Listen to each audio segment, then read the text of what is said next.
Akala ko talaga konti lang yung magiging progress nila this week dahil ilang araw na din umuulan. Pero pagdating namin sa site, may mga natapos pala silang hindi ko ina-expect. Kaya tara, samahan niyo ako i-check anong meron for this week progress. Hello guys! Time for another house renovation update and we are currently at week 4.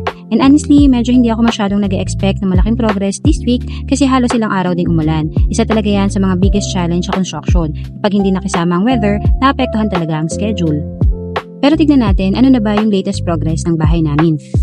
Dumating kami sa site ng around 10 AM. Wala sila Arky pero tuloy-tuloy pa rin naman yung trabaho ng mga workers. Sabi nila sobrang lakas daw ng ulan nitong morning. Buti na lang tumila bago kami dumating kaya nakapagtrabaho pa rin sila. At ayan, that's me with my pink shirt. Feeling site engineer muna tayo habang iniikot yung bahay para i-check kung ano yung mga naging changes compared nung last visit namin.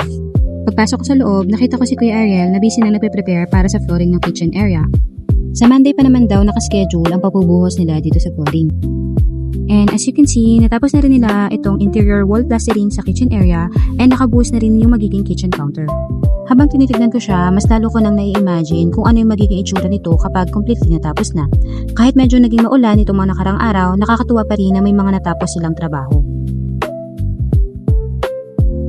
For the roofing naman, unfortunately, hindi pa rin siya na-install. Nagkaroon daw kasi ng konting delay sa delivery ng materials kaya hindi nila natuloy. Sayang nga kasi kahit sila Kuya Ariel, gusto na rin sanang matapos agad yung bubong para makapag-focus na sila sa ibang areas. Pero okay lang, part talaga ng construction yung mga ganitong delays. Ang importante, tuloy-tuloy pa rin yung progress. After that, umakyat naman ako sa second floor para i-check yung flooring.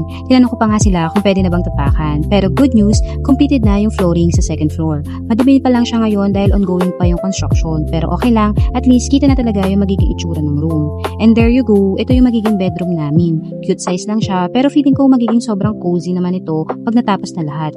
Ang biggest challenge na lang sa amin is kung paano namin i-arrange yung mga gamit. Overall, happy pa rin kami sa naging progress this week. Kapag kinumpira mo yung week 1 hanggang ngayon, ang laki na rin talaga ng pinagbago ng bahay. Siguro excited lang talaga kami, kaya minsan feeling namin mabagal yung progress. Pero kapag binabalikan namin yung mga videos, doon namin nare-realize kung gaano na pala talaga kalayo yung naging progress nito. And for that, sobrang thankful pa rin kami. So, ayan muna ang week 4 update natin. Next week, tingin nyo, ano kaya matatapos nila? Roofing na kaya? Or baka nagsisimula na rin yung painting? Comment down below kung ano yung hula nyo. At syempre, abangan nyo pa rin yung next update.